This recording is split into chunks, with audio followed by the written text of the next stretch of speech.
আসসালামু আলাইকুম। সুনামগঞ্জ জেলার ছাতকের চাঞ্চল্যকর মামলা, যেটা 2012 সালের মে মাসের 21 তারিখে ঘটনাটি ঘটেছিল। দীর্ঘ এক যুগ পরে সেই মামলার বিচারের রায় আজ ঘোষণা করেছেন। বিজ্ঞ আইনজীবী এখানে রয়েছেন, আমরা ওনার কাছ থেকে জানবো যে সেই মামলার অবস্থা কি। তবে সেই মামলার অবস্থান আমরা একটু জানিয়ে দিচ্ছি যে 2012 সালের মে মাসের 21 তারিখে নুরুল হক নামের এক ব্যক্তির, যার বয়স ছিল 40 বছর, তাকে ফোন দিয়ে ঘর থেকে বের করে নিয়ে তাকে হত্যা করে পার্শ্ববর্তী একটা হাওরে ফেলে রাখা হয়েছিল এবং 25 তারিখে তার লাশ সেই হাওর থেকে উদ্ধার করেছিল তা ছাতক থানা পুলিশ। তো প্রিয় দর্শক, আজকে সেই মামলার রায় হয়েছে, আমরা কথা বলার চেষ্টা করব, জানার চেষ্টা করব এবং মামলার বাদী যিনি ছিলেন সেই নিহতের ছোট ভাই এনামুল হক সুমন মামলার বাদী ছিলেন, তিনিও কিন্তু এখানে আছেন। তো আমরা প্রথমত একটু মামলার বাদী যিনি আছেন আমরা ওনার কাছ থেকে একটু জানার চেষ্টা করি যে আজকের এই রায়ে আপনি কতটুকু খুশি হয়েছে, দেখেন আপনার রায়টাতে কতটুকু সন্তুষ্টি লাভ করেছেন এটা আপনি বলেন। কারণ আমি এই রায়তে আসলে আমার আসসালামু আলাইকুম রহমতুল্লাহ বারাকাতু, কারণ এই দীর্ঘদিন পরে আজকে এই প্রায় 12 বছর রানিং এই মামলাটা অনেক কষ্টের বিনিময়ে আমরা রায়ের সুযোগ পেয়েছি। আমাদের এখন উপস্থিত আছেন আমাদের সম্মানিত এই দ্রুত বিচার ট্রাইব্যুনালের পিপি সাহেব, উনি বিস্তারিত বলবেন। আসলে আমার বলার কোনো ভাষা নেই, কারণ আমি যেটা আশা করেছিলাম এই মামলা যে 7 জন আসামি ছিল, 7 জনের মধ্যে 7 জনেরই ফাঁসি হওয়ার কথা, কিন্তু আমি যে আপনাদের সামনে এখন কথা বলবো বলার মতো কোনো ভাষা আমার নেই। কারণ আমার এই ভাই ছিলেন আমাদের ফ্যামিলির প্রধান, এবং কি যে নৃশংসভাবে ওনারে হত্যা করা হয়েছে এই পরিমাণ কিন্তু বিচার আমরা পাই নাই। 4 জনের এই যাবজ্জীবতা আসছে, কিন্তু তাতে আমি সন্তুষ্টি না। আমি চেয়েছিলাম যে এই যে 7 জন ছিল 7 জনেরই ফাঁসির রায় আসার কথা ছিল। যাই হোক, উপরওয়ালার ইচ্ছা যা হয়েছে তাতে তো সন্তুষ্টি না থেকে তো আর লাভ নেই। আজকে দীর্ঘ 12 বছর পরে যে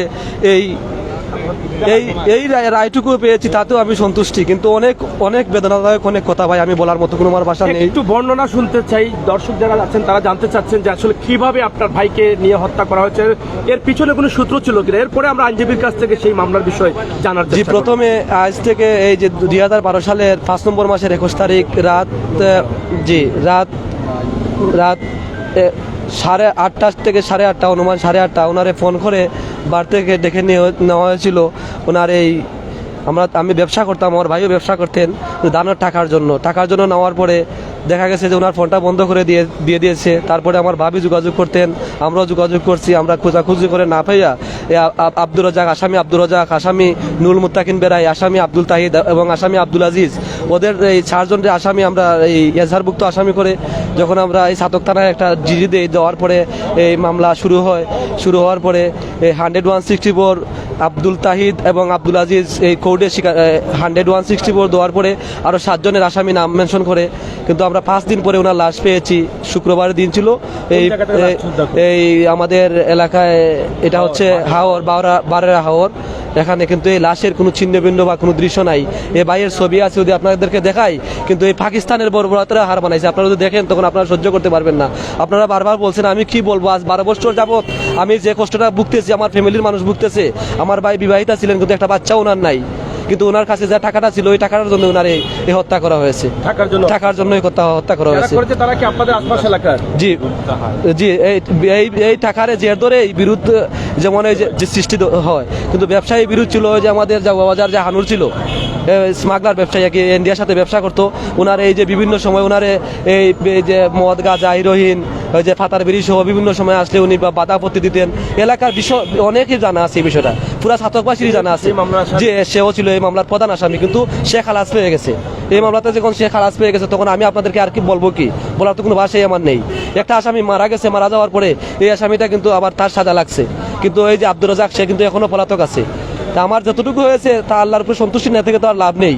কিন্তু আমার একটাই অনুরোধ, এই আপনাদের মাধ্যমে হোক, বাংলাদেশের প্রধানমন্ত্রী রাষ্ট্রপতি যা আছেন সবার কাছে আমার আকুল আবেদন, যাতে অন্তত আমার এই রায়টাও একটু যদি বহাল থাকে তাহলে আমার ফ্যামিলি বা আমার আত্মীয় স্বজনের একটু তাহলে তো তৃপ্তি দেওয়া যাবে। কিন্তু আমার ভাইয়ের কোনো ছেলে সন্তানও নাই, বিবাহের পরে কোনো বাচ্চা কাচ্চা ওনার নাই। কিন্তু আজকে 12টা বছর অনেক কষ্টের বিনিময়ে কিন্তু আমরা এই মামলার পিছিয়ে ছিলাম, কিন্তু এই রায় আসছে। কিন্তু যে মূল উদ্যোক্তা ছিল এই যে জাহানুর বাজারের এই যে বিড়ি ব্যবসায়ী, স্মাগলার ব্যবসায়ী, কিন্তু তার বিরুদ্ধে আমাদের সুনামগঞ্জে মিনিমাম মনে হয় 35 থেকে 40টা এখনও তার এই অবৈধ ব্যবসার মামলা আছে, কিন্তু সে খালাস পেয়ে গেছে, কি করব, কিন্তু আর কোনো ভাষা আমাদের নেই। আমরা আইনজীবী, যে মামলার আইনজীবী ছিলেন, আমরা ওনার সাথে একটু যে কথা বলে যে আমাদের এই যে দ্রুত বিচার ট্রাইব্যুনালের, আন্তর্জাতিক ট্রাইব্যুনালের স্পেশাল পিপি, জি ওনার যে ওনার সাথে সারোয়ার, জি সারোয়ার আহমদ চৌধুরী, সারোয়ার আহমদ চৌধুরী আবদাল, ওনার সাথে আহমদ চৌধুরী আবদাল স্পেশাল পিপি দ্রুত ট্রাইব্যুনাল আদালত থেকে আজকে যে রায়টি নিয়ে এসেছেন, আমরা ওনার কাছ থেকে জানার চেষ্টা করছি যে আসলে দীর্ঘ এক যুগ পরে মামলার রায় যেটা হয়েছে সেটা আসলে কিভাবে হয়েছে, এর একটু বর্ণনা যদি আমাদেরকে একটু দেন। হ্যাঁ, আসসালামু আলাইকুম। দ্রুত বিচার ট্রাইব্যুনালে এই মামলা বিচারে আসার পরে এইটা 302, 201 এবং 34 ধারায় চার্জ গঠন করে বিচার শুরু হয়। এই বিচারে 19 জন সাক্ষী মাননীয় আদালতে সাক্ষ্য প্রদান করেছেন। এর মধ্যে 2 জন আসামি আব্দুল আজিজ এবং আব্দুল তাহিদের 164 ধারার জবানবন্দি ছিল। এফআইআরে 4 জনের নাম ছিল আব্দুর রাজ্জাক, নুরুল মুত্তাকিন বেড়াই, আব্দুল আজিজ, আব্দুল তাহিদ। এই 4 জনেরই যাবজ্জীবন হয়েছে। যাদের নামে প্রথমে এফআইআর করা হয়েছিল, যারা মূল আসামি ছিল, তাদের 4 জনকেই মাননীয় আদালত যাবজ্জীবন কারাদণ্ড এবং সাথে 20,000 টাকা জরিমানা এবং 201 ধারায় আরও 3 বছরের সশ্রম কারাদণ্ড ও 5,000 টাকা জরিমানা করে রায় প্রদান করেছেন। বাকি 3 জন চার্জশিটভুক্ত আসামি জিয়া, মহদ্দুস আলী এবং জাহানুরের বিরুদ্ধে এই সাক্ষ্য প্রমাণে মামলা প্রমাণিত না হওয়ায় তাদেরকে বেকসুর খালাস দেওয়া হয়েছে। আমি এই কোর্টের স্পেশাল পিপি হিসাবে এই মামলায় প্রথম থেকেই যে সাক্ষ্য প্রমাণ এসেছে সেই সাক্ষ্য প্রমাণের ভিত্তিতে আমরা আশাবাদী ছিলাম যে এখানে সর্বোচ্চ সাজা হবে এবং সর্বোচ্চ সাজা যাবজ্জীবন হয়েছে। এজন্য আমি মনে করি যে এটা ন্যায় বিচার সুনিশ্চিত করা হয়েছে এবং এই আসামিরা যাতে সাজা ভোগ করে এই ব্যাপারে উচ্চ আদালতে সাজাটা বহাল থাকে, আমি এই আশা করি সেটা উচ্চ আদালতে বহাল থাকবে এবং আসামির যে পরিবার, বাদীর যে পরিবার, যে ভিকটিম যিনি নুরুল হক, তাকে যে নির্মমভাবে হত্যা করা হয়েছে, তার পরিবারে তার ভাই এখানে আছেন। উনি যদিও কিছুটা সন্তুষ্টি উনার তেমনটা নাই, কারণ এইখানে 3 জন আসামি যে খালাস হয়েছে, তবে আদালতকে আবেগের ঊর্ধ্বে থেকে কাজ করতে হয়। আদালত এই সাক্ষ্য প্রমাণের ভিত্তিতেই বিচার করে থাকেন। সাক্ষ্য প্রমাণের ভিত্তিতে যে 4 জনের বিরুদ্ধে সরাসরি হত্যাকাণ্ডে জড়িত থাকার অভিযোগ এসেছে, আব্দুর রাজ্জাক, নুরুল মুত্তাকিন বেড়াই, আব্দুল আজিজ এবং আব্দুল তাহিদ, এই 4 জনকেই যাবজ্জীবন কারাদণ্ড প্রদান করা হয়েছে। সকলকে ধন্যবাদ। বাকি 3 জন খালাস পেয়েছে। বাকি 3 জন খালাস পেয়েছে। ধন্যবাদ। দর্শক, আমরা আসলে আপনাদেরকে জানানোর চেষ্টা করছি সিলেটের আদালত পাড়া থেকে 2012 সালের মে মাসে যাকে ফোন করে নুরুল হক নামের ব্যক্তিকে নিয়ে হত্যা করা হয়েছিল, তার বিচার আছে সিলেট দ্রুত ট্রাইব্যুনাল আদালত। হ্যাঁ, বাড়ি থেকে ডেকে নিয়ে তাকে হত্যা করা হয়েছে এবং সেই বিচার আজ রায় হয়েছে এবং 3 জন খালাস পেলেও 4 জনের যাবজ্জীবন কারাদণ্ড হয়েছে। সে থেকে মামলার বাদী যে নুরুল হকের ছোট ভাই, তিনি ইতিমধ্যে জানিয়েছেন যে বাকি যে আসামিরা ছিলেন তারা হয়তো খালাস পাওয়ার কারণে তিনি মর্মাহত কষ্ট পাচ্ছেন। তারপরও এখানে আইনজীবী যিনি ছিলেন তিনি খুবই সুন্দরভাবে বলেছেন যে আবেগে আদালত কাজ করতে পারে না, সাক্ষ্য প্রমাণ প্রয়োজন হয় এবং সেই সাক্ষ্য প্রমাণেই কিন্তু 4 জনের যাবজ্জীবন সর্বোচ্চ শাস্তি নিশ্চিত করেছেন, যেটা ইতিমধ্যে পিপি বলে দিয়েছেন যে আমরা সেখান থেকেই কিন্তু সর্বোচ্চ শাস্তি আশা করেছিলাম। তো প্রিয় দর্শক, সরাসরি আজকের সিলেটের আদালত পাড়া থেকে আমরা এই লাইভটি আপনাদের কাছে উপস্থাপন করছি। তবে চেষ্টা করব আমরা যাতে হত্যাকাণ্ডের সাথে আমরা জড়িত না থাকি, অন্যায়কারীকে যাতে প্রশ্রয় না দেই, অন্যায়কারীকে আমরা সবসময় ঘৃণা করব, অন্যায়ের প্রতিবাদ করব, সেই প্রত্যাশা আমাদের পথ থেকেই থাকবে। তো আজকে যারা আপনার এলাকার দর্শক বা প্রবাস থেকে অনেকেই আছেন, আপনাকে দেখছেন, আপনার ভাইয়ের হত্যার আত্মীয় স্বজন অনেকে কিন্তু আছেন, হত্যার মামলার রায় জানার জন্য আছেন, তাদের উদ্দেশ্যে আপনার কি বক্তব্য রয়েছে আপনার আত্মীয় স্বজন শুভাকাঙ্ক্ষীর উদ্দেশ্যে? আমি আসলে এই বিষয়টা আজকে প্রায় 12 বছর হয়ে গেছে, 12 বছর রানিং। আমাদের গ্রাম এলাকা এবং দেশে বিদেশ থেকে অনেক আত্মীয় স্বজন এই মামলাটার খোঁজখবর নিছেন, অনেক ধরনের সার্বিক সহযোগিতা করেছেন, কিন্তু তাদের কাছে যে আমি বলবো, আমি অনেকটা আশা নিয়ে বলেছিলাম যে আমি হয়তো এই মামলায় এই 7 জন আসামি আছে, 7 জনেরই ফাঁসির রায় আসবে, কিন্তু যাই হয়েছে তাতে এর ঊর্ধ্বে তো আমি যাওয়া যাবে না। কিন্তু আমার যে এই বিষয়ে যত শুভাকাঙ্ক্ষী বা আত্মীয় স্বজন, বন্ধুবান্ধব অনেকেই অনেক কষ্ট করেছেন, কিন্তু তাদের কাছে আমি বলতেছি আমার জন্য দোয়া করবেন, আমার ভাইয়ের আত্মাটার জন্য দোয়া করবেন। আর আপনারা যতটুকু সহযোগিতা করেছেন আপনাদের কাছে আমি চিরঋণী। যাতে এই ধরনের দুর্ঘটনা আর এই পুনরাবৃত্তি এই দেশে বা পৃথিবীতে আর কোনো জায়গায় না হয়। কিন্তু আমার ভাইয়ের মতো যদি আর অন্য কোনো ভাই এরকম হয় যে আর এই যে বিষয়টা আপনারা এই যে মিডিয়া আছেন জি, যে ওরা অনেক পয়সাওয়ালা লোক, দেখেন একটা আসামি এখন পর্যন্ত, দুইটা আসামি এখন পর্যন্ত সিলিন্ডারই করে নেয়, ওরা খালাস হয়ে গেছে। যেমন জিয়া, ও কিন্তু শুরু থেকেই আমার ভাইয়ের ঘটনা জড়িত ছিল, কিন্তু ও একটা পলাতক থেকেই ও খালাস হয়ে গেছে।